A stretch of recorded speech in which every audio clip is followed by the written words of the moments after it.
gumagamit pala ng Zoom.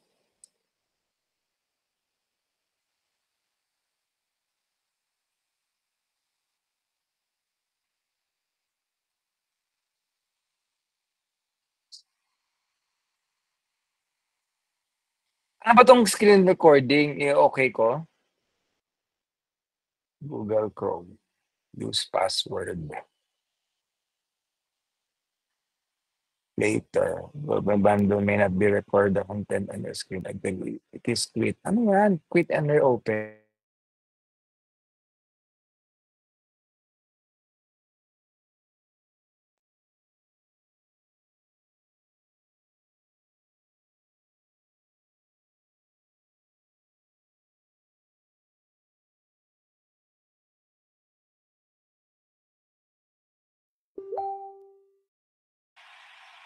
Ayan, okay, can you hear me? Allow. Ano ba yan? Stuck.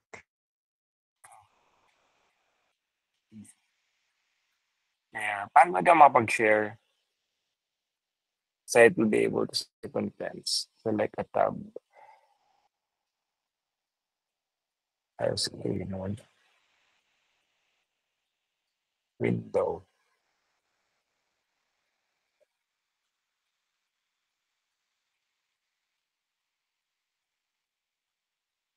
Okay, tuloy ko na.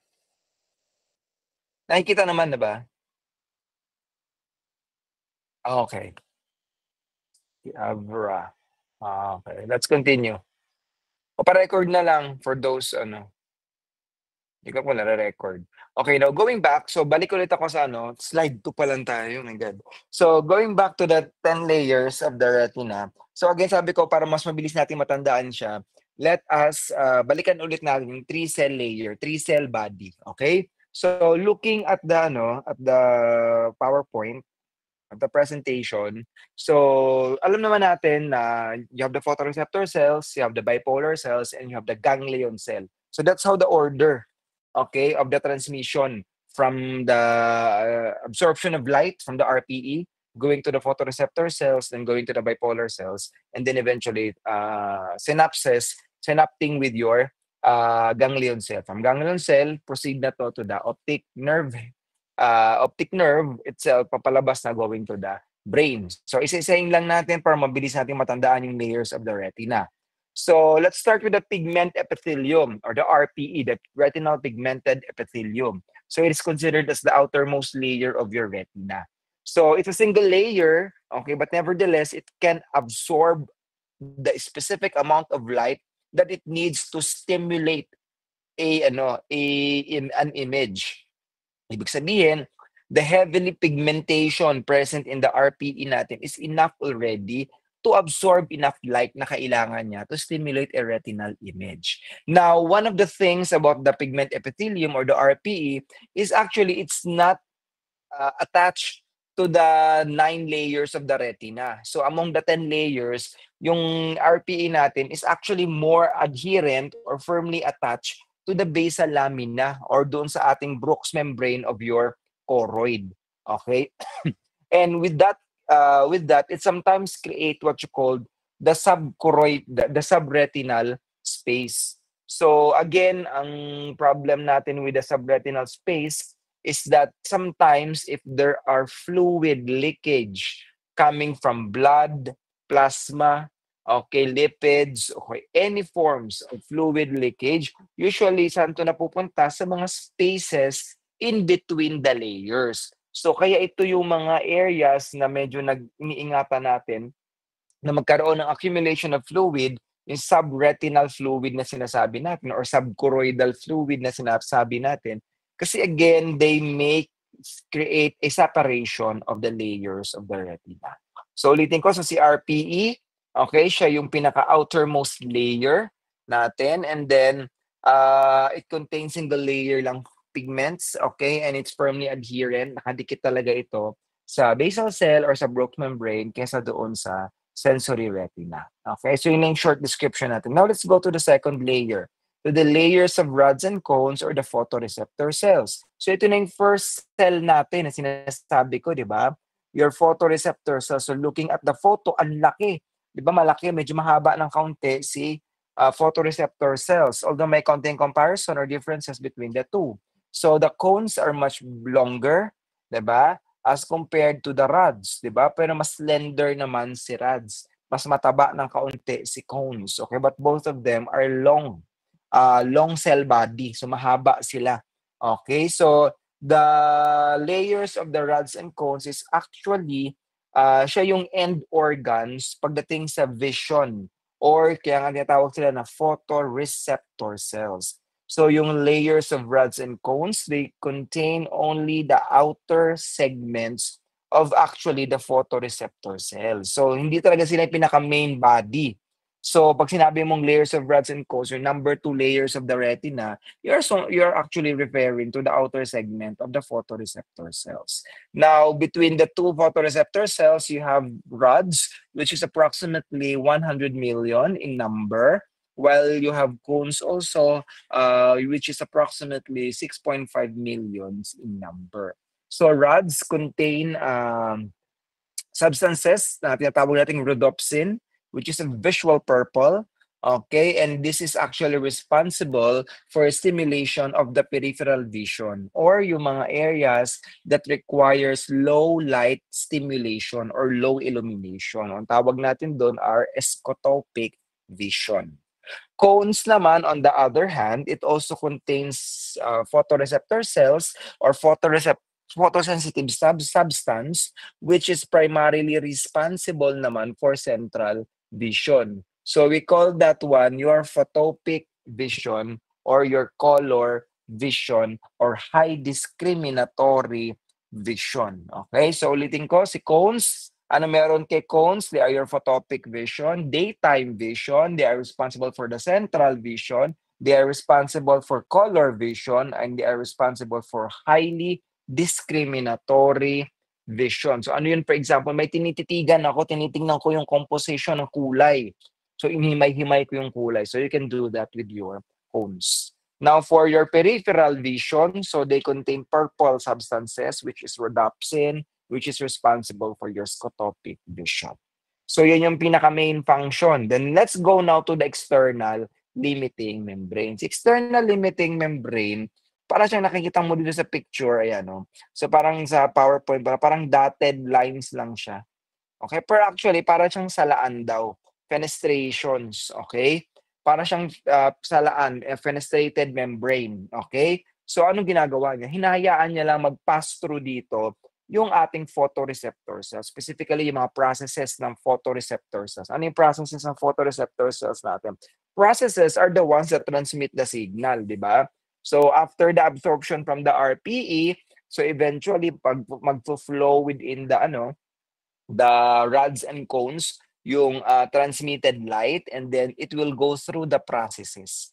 Okay, so hinahayaan ni external limiting membrane na na dumaan, okay, mag-pass through yung mga processes na tinatawag natin. So anong tawag sa layer na yon?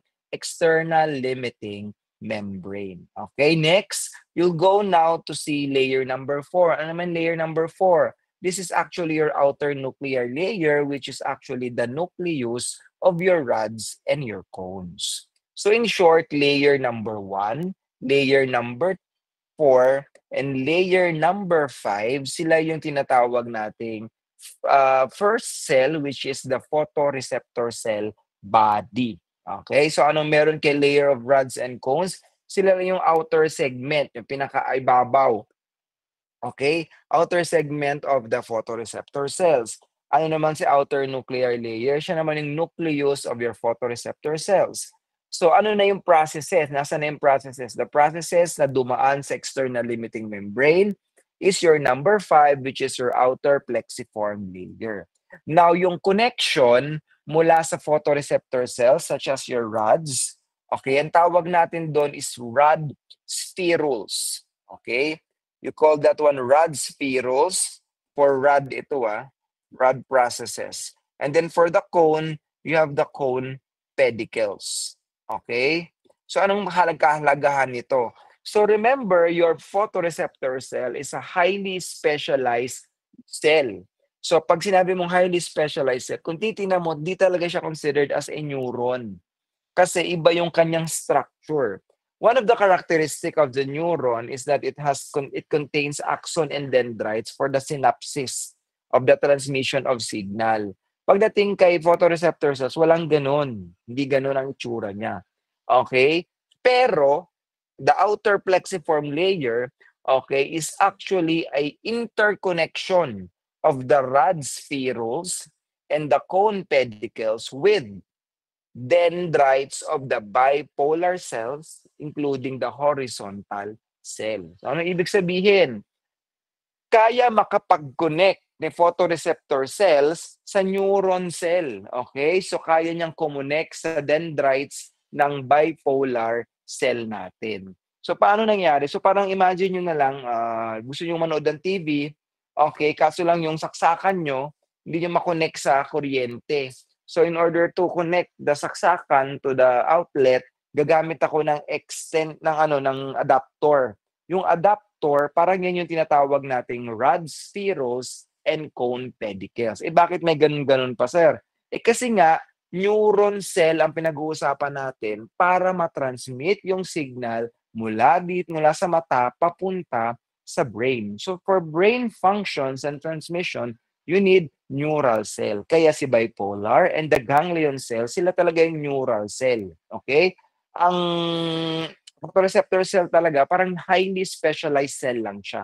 Pero even so, with its name, kaya niyang kumonek doon sa dendrites of your bipolar cell, which is actually found at the outer plexiform layer of your retina. Okay, next, let's go to the inner nuclear layer. From the word nuclear, so it simply means it's the cell body or the cell nucleus of your bipolar cell. So anong meron dito? It contains cells of the horizontal cell, amacrine cell, Mueller cells. Okay, andyan lahat yan sa inner nuclear. Andito rin yung capillaries of the central retinal arteries of the retina. Okay, so actually si bipolar cell, okay, siya yung first neuron kasi siya talaga yung nakikita doon. Okay, pero we don't use that anymore kasi parang ngayon kino-consider na natin na ang first order neuron is the photoreceptor cell. Pero technically speaking, kung tinitingnan natin in terms of the neural cell present, it's actually the bipolar yung una.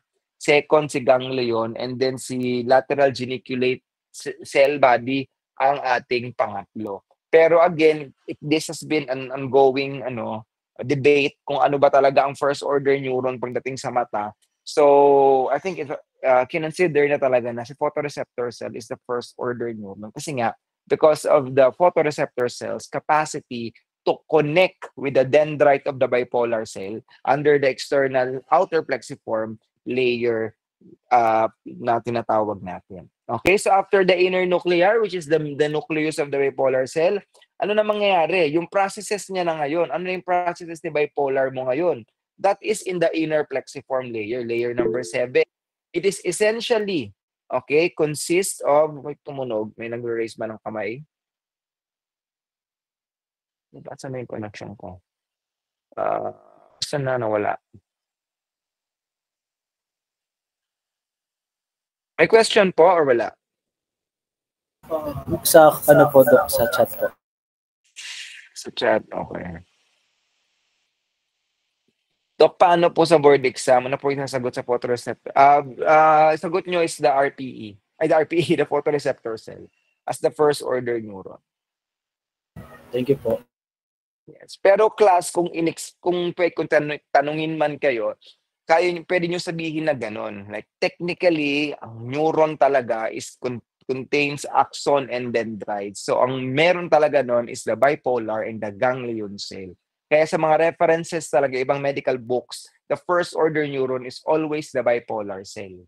Okay, kaso lang, alam ko sa ibang references, kinonsider na sa photoreceptor cell as one. Okay? Saan na ako? So, inner plexiform layer. So, ito naman yung connection ng alin naman, ng axon ng bipolar. Saan naman siya ko-connect? Sa dendrites naman ng ganglion cell. Okay? Including yung mga amacrine cells natin, which is part of your ganglion cell layer. So, balikan ko. dendrites ng bipolar nakakonect sa ano ba 'to? Rod spherules and cone pedicels ng photoreceptors.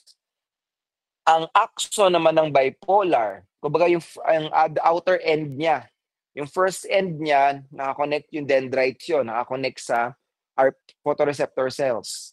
Yung axon niya naman, yung dulo niya, is connecting naman doon sa dendrites naman ng ganglion cell.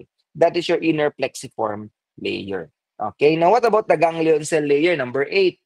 It is actually the cell body of your ganglion cell. So from the word ganglion cell, okay, so actually yung ganglion cell natin, there are different types of ganglion cell. So dito na nagkakaroon ng mga synapses that are more than just one synaptic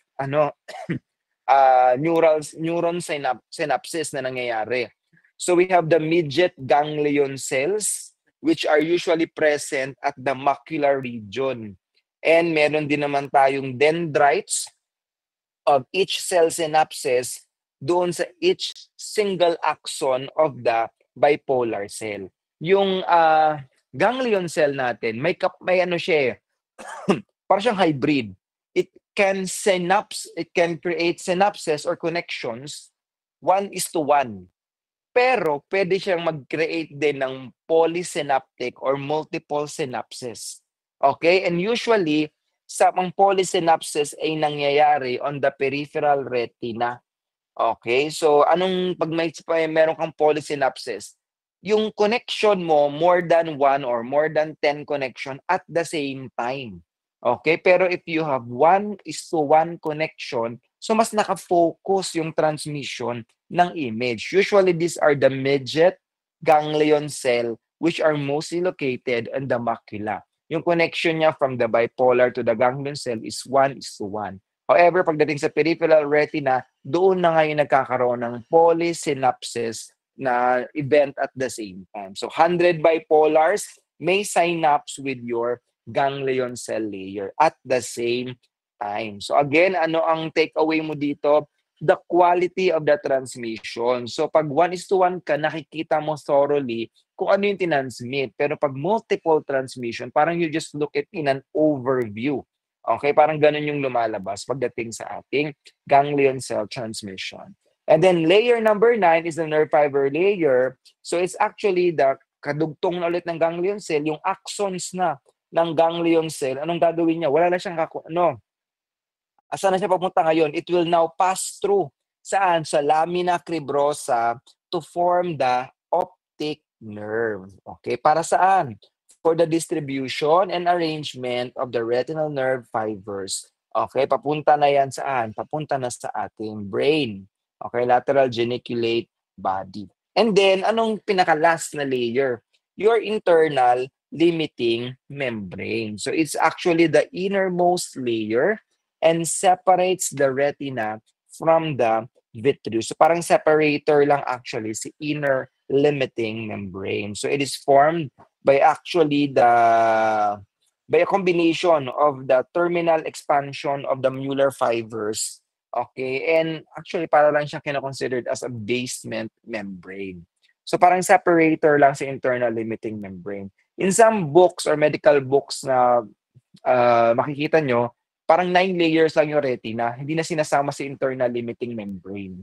Okay, pero despite of the position of the RPE, which is detached from the sensory retina, okay, is still considered to be a part of the retina. Si RPE talaga. Pero si internal limiting membrane, para lang siyang basement membrane, separator of the retina in the vitreous. So minsan, in some references, they don't include the internal limiting membrane. Okay? Blood supply. Saan natin nakukuha yung blood supply mula sa retina? Since the retina is a vascular structure. So the outer 4 layers of the retina, okay, are being supplied, specifically yung epithelium, layers of rods and cone, external, limiting membrane, at saka outer nuclear, which are mainly your photoreceptor cell in general. They would get the nutrition coming from the choroidal vessels or choriocapillaries. Now, for the remaining 6 layers or 2 cell body natin, which is the bipolar and the ganglion cell, they would simply get their supply nutrients from the central retinal artery, okay, which is a branch of your ophthalmic artery. Okay? So parang ganun yung uh, blood flow, blood supply na nangyayari. Okay? Now, sana balikan na natin si retina o yung layers of your retina. So, puntahan naman natin ngayon yung retinal circulation kasi our topic is actually retinal vascular disorder. So, we're talking about the blood vessel. So, ano bang meron sa blood vessel? So, dalawa lang yan. You have the main artery and you have the main veins. So, what's the problem with that?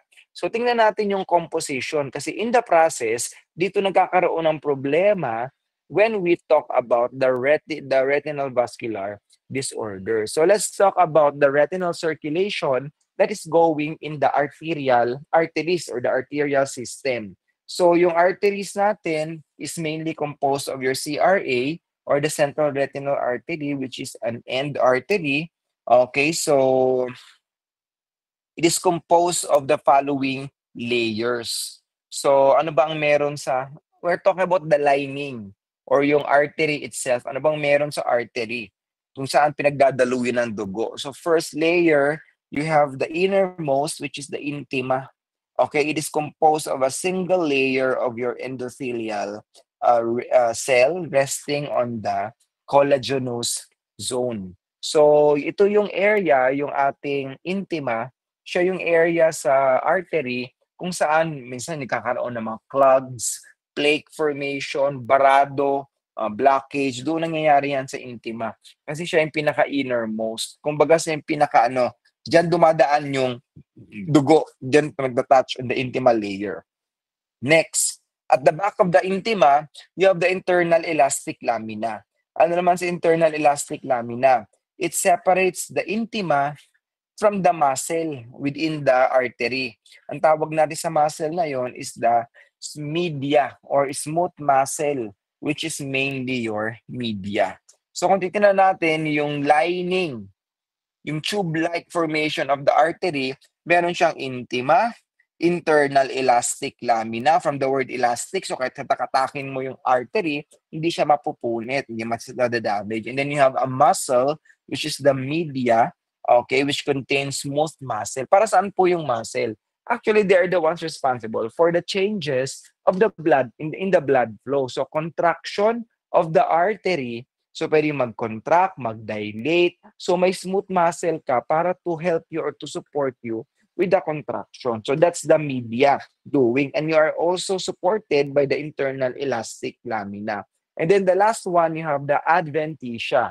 So ano ba yung adventitia or tunica adventitia? It is the outermost part of the artery in which actually consists mainly of the loose connective tissue. So ano ang meron dito?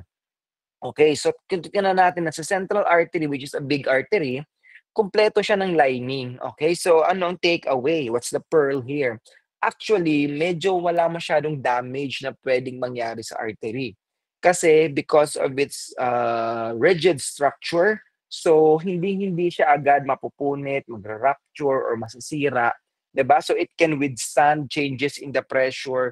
Let's say lumakas yung blood flow, so magko-contract lang yan siya, or bumaba ang blood flow, so mag-expand. So kayang-kaya niyang gawin yun. So it can really alter, okay, with the changes, okay, na nangyayari sa blood flow within the retina. Now, balikan ko lang si tunica adventitia. So tunica adventitia is this one. I'll just show you the photo. Wait, ano pala ako? So balik ako dito sa picture na to. So if you can see the photo, kuha ko, this is the vein and this is the artery. Ito na lang. Ulitin ko, this is the vein or this is the artery. Ayan. Nakita nyo? Ulitin ko. This is your vein, yung makapal na pula. Ito naman yung artery, yung katabi niya. Okay? Now, sa tunica adventitia, okay, so if this is your artery, sundan natin, nag-bifurcate siya dito, nag-divide into two. Isa nandito, isa naman to this area. Pagdating sa area na to, pumatong yung artery sa vein. So the area is called the AV crossing. Now, yung AV crossing na yan, okay, ang artery is on top of the vein, okay? So maybe you think, okay, baka nagagalaw yan. Actually, the tunica adventitia shares with the veins. The arteries, the tunica adventitia of the artery ay naka-attach, they share the same tunica adventitia. So ano ibig sabihin? So pag nakapatong yung artery dito sa ibabaw ng vein, so hindi yan basta-basta magagalaw kasi nga because of the tunica adventitia. It composed of loose connective tissue, okay, that allows yung parang steady formation pagdating sa crossing ng arteries at saka ng vein. So anong problema? Anong effect niyan? Now, minsan, pag yung artery nyo ay naklag, halimbawa, nabarahan. So, nung nabarahan siya, lumaki ngayon, nag-swell yung artery mo dito, eh bumigat yon. Eh nakapatong si artery kay vein. So what happens is that nape-press ng artery and vein. So ano nangyayari sa blood flow ng vein? So it will impede the blood flow of the vein because, di ba, of the changes that occurs in the artery. So in short, nadadamay si vein because of the abnormal changes that may occur in your central retinal artery. And usually saan nangyayari yan? In the artery and vein crossing or tinatawag nating AV crossing. Kaya nga sa ophthalmoscopy, importante na tinitingnan natin si AV crossing. Bakit? Kasi alam natin na si artery at saka si vein, they share the same tunica adventitia. So parang nakatali sila dyan pagdating sa crossing. So hindi yan magagalaw. Kaya pag nag-swell si artery, nakapatong siya kay vein, so ma-press si vein, mai-impede yung kanyang blood flow. Nakuha po ba? So yun yung characteristic na meron kay central retinal artery. So ulitin ko, wala naman talaga masyadong problem pagdating kay central retinal artery. Kasi normal ang blood flow, magbago man yung pressure, mag-expand, mag-contract, kayang-kaya niya yan. Now, let's go to the retinal arterioles. Arising from the central retinal artery, pag nag-bifurcate na yan, okay? Nag-branch out na, then nag-trifurcate, okay? Nag-branch out pa ulit further, lumiliit yung mga arteries mo until they become arterioles. Okay, so which, of course, they all arise from the central retinal artery. So ano naman ang composition ng retinal arterioles? They contain smooth muscle sa kanilang walls. Okay, so anong nawala sa kanila? Unlike kay central artery, nawala ng internal elastic lamina pagdating kay arterioles. Ano nga ginagawa ni elastic lamina is a separator of the intima and the media. Ano yung media? Media is your smooth muscle which aids for the contraction. Sabi natin si smooth muscle, tinutulungan pa yan ni internal elastic lamina for the contraction. Pagdating sa arterioles, nawala na si internal elastic lamina. So as a result, ano nangyayari? Pag tumaas yung pressure at kailangan mag-contract ng arteries, ng arterioles, or ng venules mo, ano nangyayari? Baka minsan mahihirapan. Wala nang sumusuporte, di ba? Kasi nawala na si internal elastic lamina pagdating kay retinal arterioles. So usually the problems occurs or take place here in the small blood vessels or in the arterioles. Kaya ang problem pagdating sa CRA is not actually in the central retinal artery but in the arterioles. So pagdating doon sa mga branching, okay, yung bifurcation, trifurcation of the arterioles, yun ay nagkakaroon ng problema. Kaya nga, and these are actually located at the peripheral retina. Kaya dito unang nakikita yung mga leakages, hemorrhages, kasi doon usually nagkakaroon na pumuputok yung mga arterioles natin. Okay? Now let's go naman to your veins. Okay? Veins and the capillaries. Now, aside from the retinal arterioles and venules, meron tayong tinatawag na capillaries. Ano ba tong capillaries? Retinal capillaries, actually, sila yung isa sa mga tinatawag nating main supplier of blood, okay, into the retina. Okay? So, si choriocapillary ang example ng capillaries in general. So, ang mga capillaries, para din siyang arteries and veins, may mga plexus or network sila ng blood vessels. So usually, ang mga inner capillary networks are located in the ganglion cell layer. Ano nga yung ganglion cell? Dito po sir nagkakaroon ng transmission ng axon ng bipolar at saka dendrites ng ganglion cell layer or nucleus of the ganglion cell. So may mga polysynapses na nangyayari. Pagdating sa foveal avascular zone, yung sinasabi nating walang presence ng blood vessels, actually, wala siyang sinasabi lang dito. It's a capillary free zone. Okay, so ibig sabihin, sa fovea avascular zone, walang capillary sa area na yun, ng FAZ na yun. So retinal capillaries is a devoid, okay, of smooth muscle and elastic tissue.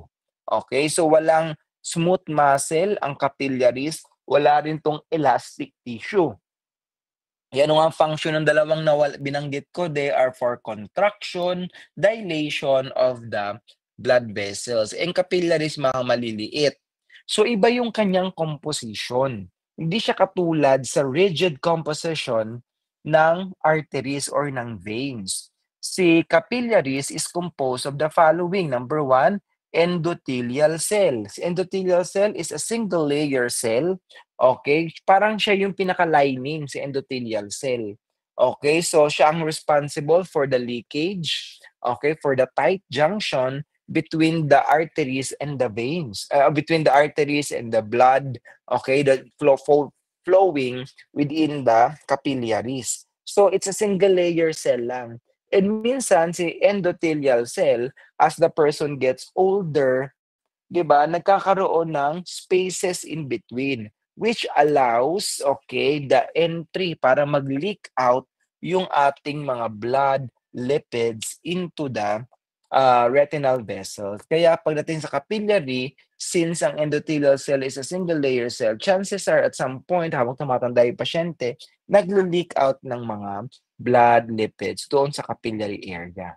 Next one is the basement membrane. So ito lang ang lining, lies beneath the endothelial cell at saka sa outer basal lamina.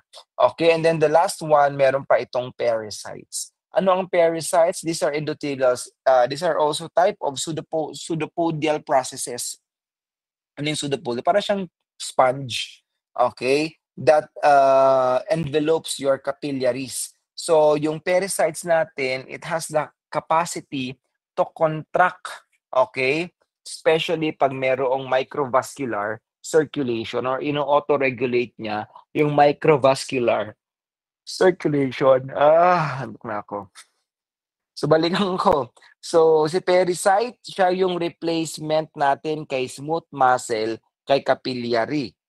Okay, si endothelial cell, siya naman yung replacement natin kay intima ng retinal artery and veins. So ano ang takeaway nyo kay capillaries? They become weaker. Yung lining ng capillary natin, they are smaller. At the same time, they may leak kasi nga because of the endothelial cell itself. Ngayon, si pericyte, siya yung nagko-contract para kung just in case lumakas yung pressure, kailangan mag-dilate, kailangan mag-contract ng ating capillaries, si pericytes yung responsible for that. However, si pericyte, as the person gets older, nababawasan or nagde-deteriorate. Kaya as a result, some of your capillaries may rupture, some of your arterioles may rupture, leading to hemorrhage, exudate, edema, okay, or any forms of leakage that is coming from the blood.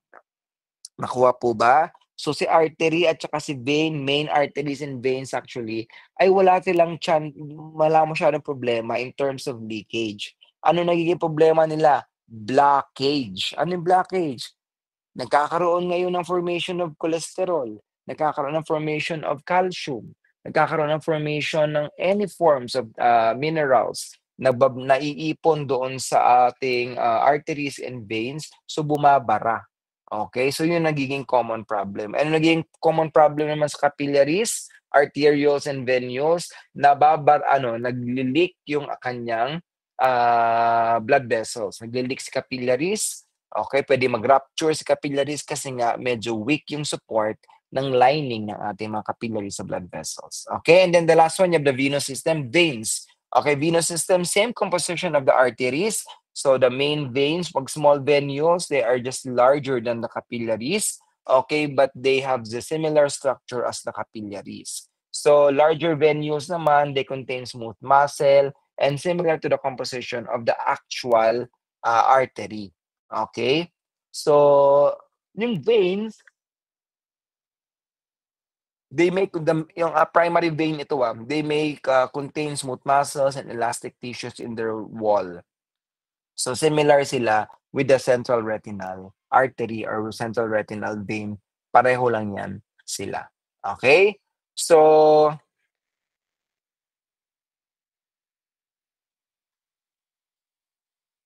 having said that, let us now go to the first type of retinal vascular disorder. Okay, so ano ba yung pinakaunang type ng retinal vascular disorders? Any retinal vascular disorder, sabi ko kanina, ay often involves, okay, the presence of blood vessels or blood supply problem.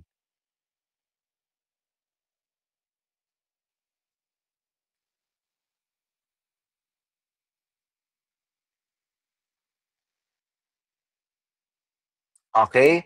So, unang-una magkakaroon ka ng diabetic retinopathy if you have diabetes, okay? Kung wala kang diabetes, wala kang chance na magkaroon ng diabetic retinopathy. So, ano ba yung pagkakaalam natin? How do we know about diabetes in general? Ano ba ang meron sa diabetes? Kapag sinabi, "Oh, may diabetes ka," okay, ano ibig sabihin nun? Pataas ang sugar, 'di ba?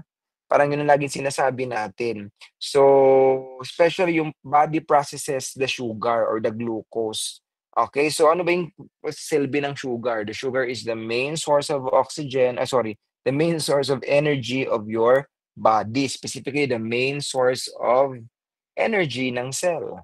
So, ano ginagawa ng ah, ng sugar? Okay, so when in a healthy person, in a normal person, when you eat, okay, yung carbohydrates, they turn into glucose. And then the glucose enters the bloodstream. And then ano nangyayari? The pancreas will release insulin, okay, and then helps control the glucose that enters the cell para magamit for energy usage or energy storage. Now, if you have diabetes, specifically pag meron kang type 1 diabetes, ano nangyayari? The body does not produce enough insulin. So ano ang ginagawa ng insulin? Glucose enters the bloodstream and then the pancreas releases insulin, which helps the glucose to enter the cell. Ang nangyayari if you have type 1 diabetes, which is an insulin dependent, hindi makapasok yung sugar into the cell. Bakit? Kasi yung transmission yung may problema. So as a result, hindi nagagamit ang sugar ng isang tao for the cell process. So as a result, ano nangyayari? The person may have increased number of blood sugar, pero hindi namamatay yung cell. Bakit? Kulang ng energy to function. Kasi nga hindi ma-absorb ng cell yung sugar na dapat na binibigay sa cell dahil kumain yung isang tao. So as a result, they may have developed some form of type 1 diabetes. Kaya naman ang type 2 diabetes. So yung body mo does not respond properly to insulin or parang nagkakaroon ka ng insulin resistance. Okay? And may not produce enough insulin, pwede rin naman yun over time. Okay? So anong magiging result if you have these changes, metabolic changes? So yung glucose, they just stay in the blood since hindi sila ka-enter sa cell instead of going into the cell. So this leads to high blood sugar levels that may result into hyperglycemia. Okay? Then eventually, over time, yung high blood sugar natin can damage the blood vessels, the nerves, even the eyes, including. So actually, what causes the damage is ang may term na tinatawag, which is lack of oxygen. Okay? Parang nagkakaroon ng lack of oxygen because of the presence of diabetes. Okay? Ayan. Okay, next. So pag again, if you have diabetes, you must have, if you have diabetic retinopathy, dapat meron kang diabetes. Now, going back to the prevalence of the diabetic retinopathy, 40% of the person na may type 1 diabetes will eventually develop diabetic retinopathy. Now, if you have, furthermore, nagiging proliferative diabetic retinopathy or PDR, nakalagay dito, affects 5 to 10% of the person which have diabetes. Okay? So, ano ba ang nangyayari if you have diabetes? So, diabetes actually increases the risk, okay, the longer you have diabetes. So, 10 years of having some form of diabetes, most likely, meron ka ng likelihood chance na magkakaroon ka ng diabetic retinopathy. 10 years, ha? Kaya nga yung mga doctors, yung mga parents nyo siguro na may diabetes, pagdating ng ika-10 years na may diabetes sila, isa na sa mga dinadagdag sa kanilang annual examination is pinapasilip na yung fundus para to check if there are some changes, retinal vascular changes in the patient's fundus. Baka may diabetic retinopathy na sila. Okay? Which leads me to one of the major risk factor of diabetes. Ano ba pinaka-major risk factor ng diabetes? Is actually the duration of the diabetes. Okay? Most important risk factor. In a patient diagnosed with diabetes, naku, medyo maingay. Before the age of 30 years old, okay, the incidence, okay, of diabetic retinopathy after 10 years is 50%.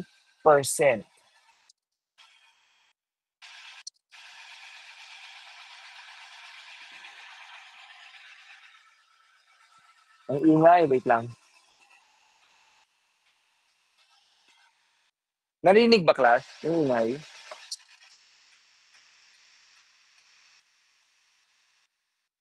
Naririnig o hindi naman? Anong thumbs up? Naririnig thumbs up. Okay.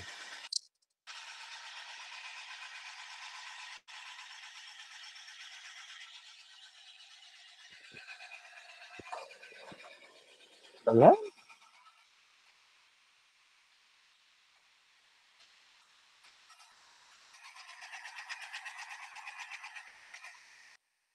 Nako. Okay. Tumigil na. Okay, so ulitin natin ang pinaka-main risk factor ng diabetic retinopathy is the duration of diabetes. So pag 10 years ka nang may diabetes, 50% ang chance na magkakaroon ka ng diabetic retinopathy. Pag 30 years ka nang may diabetes, 90% ang chance na magkakaroon ka ng diabetic retinopathy. Okay, kaya pinaka-main risk factor ng diabetic retinopathy is the duration of diabetes. Next, poor control of diabetes. Anong ibig sabihin? Sinasabi dito that if the person is not taking the medication continuously, di ba may mga metformin na binibigay sa mga person with diabetes. So, anong nangyayari? Hindi niya iniinom. Hindi siya uminom araw-araw. Sabi ng doktor, drink your medication twice a day. Ang ginagawa ng pasyente, every other day nag-take ng medication. So, as a result, ano nangyayari? In control of the blood sugar may result in the progression of diabetic retinopathy. Okay, kaya nakalagay dito, poor control of diabetes. Next, risk factor is pregnancy. So sometimes, it is associated by the rapid progression of diabetic retinopathy. Actually, may mga nabubuntis na after manganak or in the process ng pagbubuntis, gestational period, nagkakaroon ng diabetes. They develop diabetes yung mga babae. And actually, this is a risk factor or delikado ito. Okay, so because pre-pregnancy, okay, may result to severity of retinal problem or retinopathy. Okay, bakit? Ano ba nangyayari when you are pregnant? So when you're pregnant, there are metabolic changes that may occur. Okay, saan? Doon sa katawan mo kasi dalawa yung pinapakain mo. You are feeding yourself, the mother, at the same time, the mother is feeding for another person. So para nagkaroon nga ng imbalances or metabolic imbalances. So as a result, nagkakaroon ng preeclampsia, yung tinatawag natin. I don't know if you have heard the word preeclampsia, na during the pregnancy period, nagkakaroon ng fluid imbalance, leading to some form of development of diabetes. So the risk of progression is depending on the severity of the diabetic retinopathy, especially during the first trimester. Ano ibig sabihin? First 3 months pala ng pagbubuntis, nag-develop ka na ng diabetes. Eh, medyo usually hindi mo yun alam, hindi mo napapansin yan. So eventually, nagpa-fluctuate ng sugar mo, pwedeng mag-result agad to an early diabetic retinopathy. Okay? So pwedeng mag-result, ang pinakamalala lang dito for pregnant women, it may affect the macula of the person, so leading to diabetic macular edema. Okay, then usually when this resolves after the pregnancy, okay, kung di na-treat. So maganda lang kung walang permanent damage on the macula. Okay? The next one is hypertension. Kung may diabetes, lagi may kakambal nitong na high blood or hypertension. Bakit? Ano ba yung meron sa hypertension? It's the blood vessel, di ba? Ano nangyari sa blood vessel natin? Nagkakaroon ng constriction in the blood flow of the blood vessels leading to an increase in the pressure. So in short, bakit nagkaroon ng constriction in the blood flow? Eh kasi po nagkaroon ng mga plaque formation doon sa intima or sa rim ng ating blood vessels. As a result, nag-narrow yung dinadaluyan ng blood flow. So tumaas tuloy yung pressure. Kung tumaas yung pressure, pwede ma-damage yung arterioles, venules, and capillaries kasi nakaano sila, di ba? Yung structure nila medyo hindi kasing tibay yung structure na meron sa arteries and the veins. As a result, pumutok, nag-rupture, may result, this may result to damage in the retina. So hypertension, diabetic retinopathy, they may both affect the retina of the person. The next one is nephropathy. So nephropathy is a renal disease or problem with the kidney problem. So usually, laging it goes hand in hand. So pag may kidney problem ka, hindi na strain properly yung waste sa katawan, hindi na strain properly ang fluid sa katawan, so nagre-result ito sa vascular systemic disorder.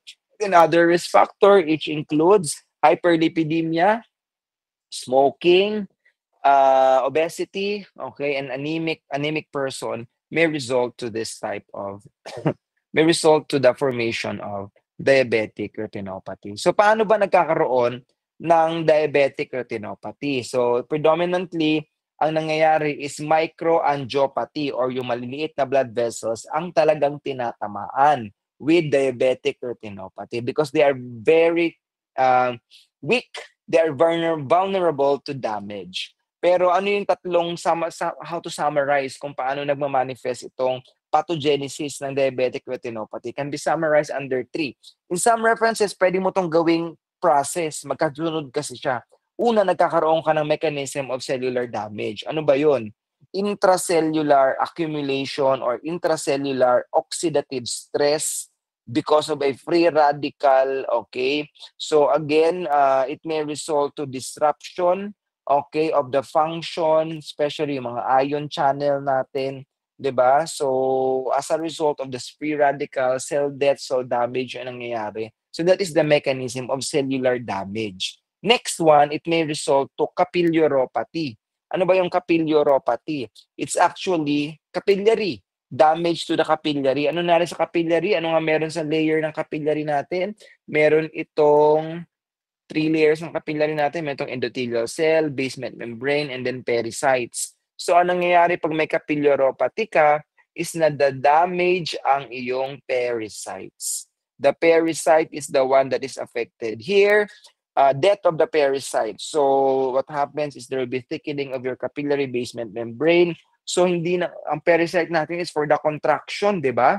Of the capillaries. Hindi na siya magko-contract eventually pag tumaas yung pressure or kailangan niya mag-dilate o mag-contract. So that results to capilloropathy. And then the last one is the neovascularization, which is actually a capillary non-perfusion. Ano ibig sabihin nun? May retinal hypoxia. May impede yung blood flow. Okay, so as a result, because of the impediment of the blood flow, nawalan tuloy ng area yung blood vessels ng oxygen or hypoxia. As a result, the body or the brain is triggered, okay, through the process of angiogenesis para mag-produce ng bagong weak blood vessels. Kasi nga, yung area na yun wala ng oxygen. So ang gagawin ng brain mo, okay, matitrigger siya ngayon, magsisend siya ng signal to the brain, okay, I need oxygen. So ang manifestation ng brain, okay, wala bang oxygen? Okay, magbigay tayo ng new formation ng blood vessels. Saan nakukuha yung blood vessel formation? Through the vascular endothelial growth factor o tinatawag natin the VEGF na sinasabi ko. Yan yung VEGF, the vascular endothelial growth factor. So, as a signal, magpo-produce kayo ng new weak blood vessels na tinatawag nating neovascularization. Yan ang problema sa neovascularization. These are very weak blood vessels that will tend to rupture quite some time.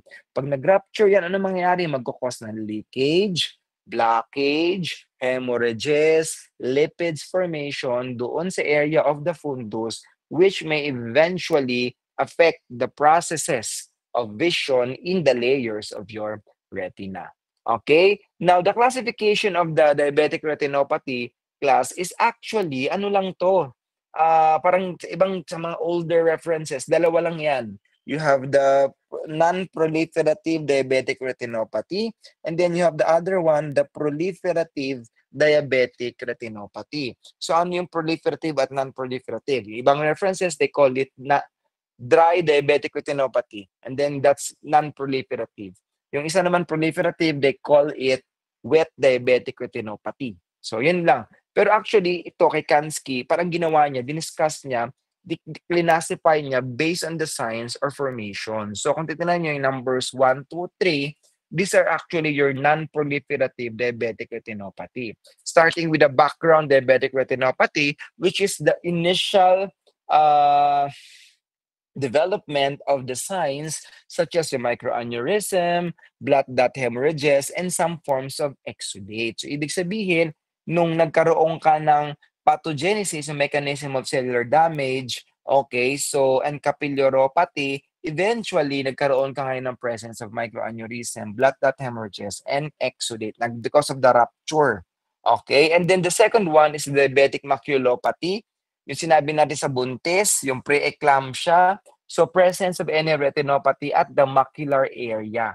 So doon nag-rupture, so nag-leakage, nagkaroon ng leak doon sa macula. So eventually pwede mag-lead to cystoid macular edema. And then the third one is the pre-proliferative diabetic retinopathy.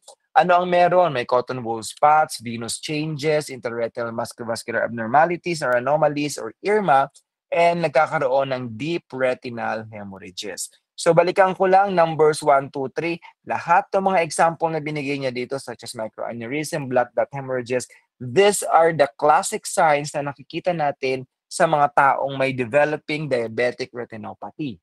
So 1, 2, 3, yan yung ating non-proliferative diabetic retinopathy. E ano naman ang may proliferative diabetic retinopathy? The only addition continues, the disease becomes more severe, but the more prominent signs is the presence of neovascularization within this area or within the elsewhere within the retina. Okay, and the last one, after the proliferation of neovascularization, the end point, because of intense leakage of fluid, there will be an advanced diabetic eye disease, which is characterized by a tractional retinal detachment. So ang end point ng diabetic retinopathy is more of detachment of the retina from the RPE to the sensory retina. Parang yun ang sinasabi natin. Okay po? So, yan yung classification. But again, ulitin ko lang non-proliferative or dry diabetic retinopathy, baka ma-encounter nyo lang ito, but they are just the same number. Another one is wet diabetic retinopathy or proliferative diabetic retinopathy. So, dalawa lang siya, pero actually hindi na ginagamit si dry and wet. Bakit? Bakit ba sinasabing dry at saka wet? Kasi, di mo pwedeng sabing dry diabetic retinopathy, yung microaneurysm, exudate, at saka cotton wool spot.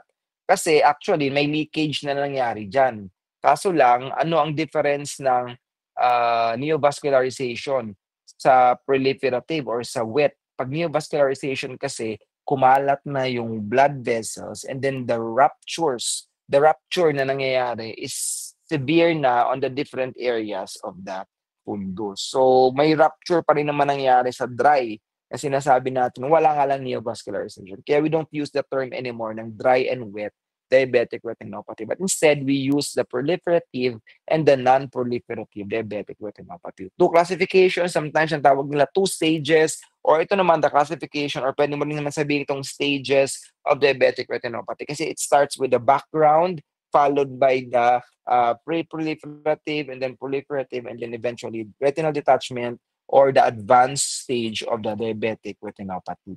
Now, ang dami ko binanggit na signs kanina. So, ano ba yung mga signs na nakikita na yan?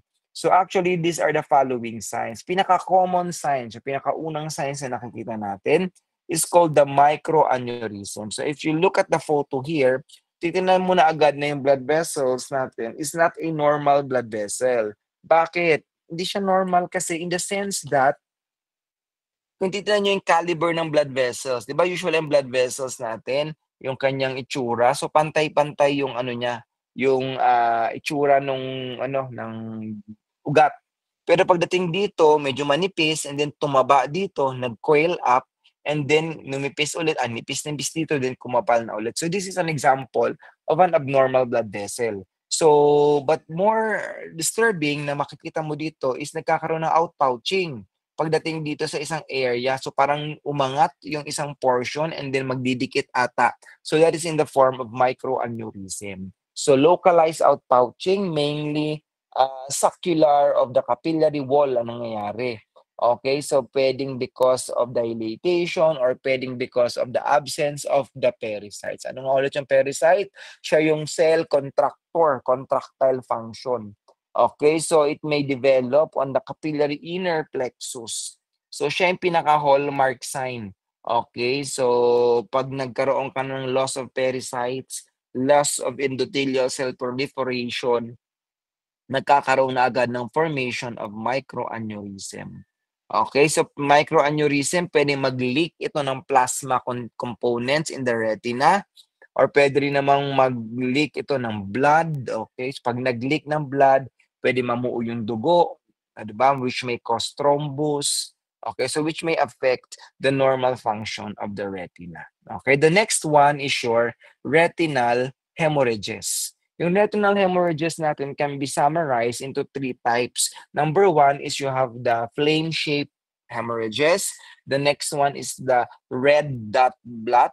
And then the third one, you have the round hemorrhages. So ano napansin natin? Medyo pagdating sa round hemorrhages, itim na itim yung hemorrhage. The darker is the deeper the location. Okay? So pagdating sa number one, yung ating flame shape, saan ba ito? It arises actually from the superficial precapillary arterioles. Okay? So usually it follows the retinal nerve fiber. Yung nerve fiber layer natin. Yung pattern niya, dun din nakapattern yung flame-shaped hemorrhages natin. So makikita mo, ayan no, flame-shaped hemorrhages. So this is an example of your nerve fiber layer lang or outer superficial lang yung presence ng hemorrhage. Ano naman sa intraretinal hemorrhage? Oh, ayoko na. Intraretinal hemorrhages, they arise from the veins naman and capillaries ulit, kaso lang sa bandang middle layer of the retina ang kanyang formation of the hemorrhage. Kaya ang dating tuloy, pag tinitingnan mo, parang blood dot. Okay, may maliliit na blood dot sa bandang middle layer, sa bipolar layer cell area, bipolar cell layer. Di ba may capillary walls sa bipolar cell nucleus area? So ayan, pwedeng dito magkaroon ng accumulation of leakage or hemorrhages sa intraretinal or red dot blot hemorrhages. Ano naman meron sa pinaka-deeper, yung pinaka-dark black na to. So these are actually hemorrhages or retinal infarctions present saan? Sa deeper layer of the retina. Pwedeng sa middle to deeper layer of the retina. But the extent of this one is that usually nagkakaroon na ng neovascularization on that area. So bakit? Habang nagkakaroon ng neovascularization, nagle-leak yung bagong developed na blood vessels, then eventually nag-accumulate dyan sa area na yan, causing the deep, dark round hemorrhages. Okay, nakuha po. So again, any forms of hemorrhages, it simply means na mayroong blood leakage, okay, in the capillaries or arterioles or venules somewhere in your peripheral retina. Ano naman yung exudate? Exudate are actually dalawa yan. You have the hard exudate and soft exudate. So they are actually because of a long-term chronic retinal edema. So anong nagiging result sa kanya? Hindi dugo ang lumabas, yung swelling, not blood yung nag-leak out. It's the lipoprotein or lipid filled formation, okay? Or sometimes ito yung mga hyperlipidemia patient. Okay, so the likelihood to develop yung exudate formation. So saan to usually nakikita? In the outer plexiform layer of your retina. So dalawa lang yan, you have the hard exudate and then you have the soft exudate. So yung puti, these are your soft exudate or cotton wool spots. And then ito namang yellowish dark golden, these are your hard exudate. Okay? Ito naman, this is your hard exudate. Example. So pag tiningnan mo siya dito under fluorescein angiography, makikita mo ngayon that yung lipid, yung edema, yung swelling are all over the intraretinal layers. Kung tingnan mo dito sa fundus photo, di ba parang paikot lang yung hard exudate natin. Sa center, parang spared yung inyong fundus o yung retina.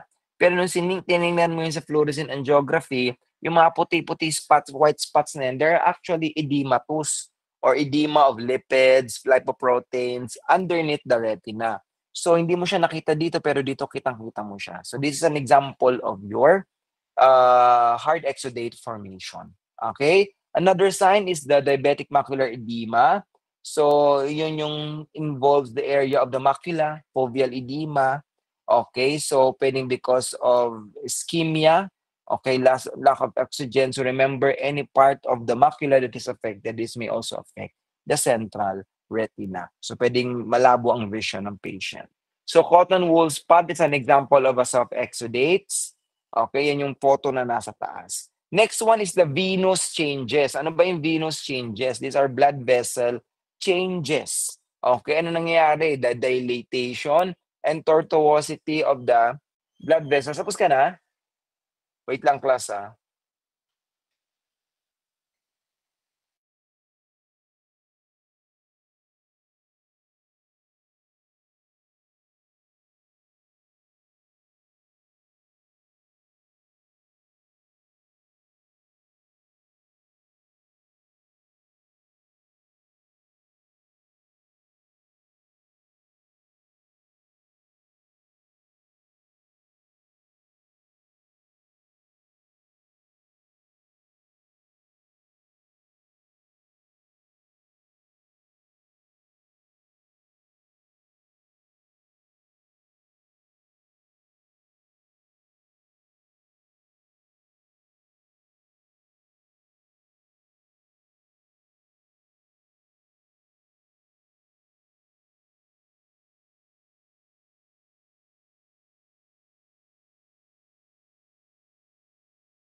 Okay, class. Ay, itigil na ako.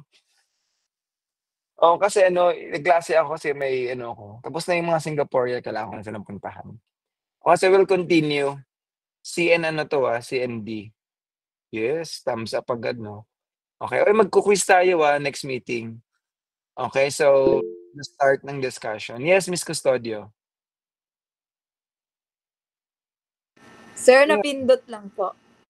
Napindot lang. Okay, sige. Yes, Abra. Sir, pahingi po kami ng copy ng PowerPoint. Okay, sige. Send ko ngayon.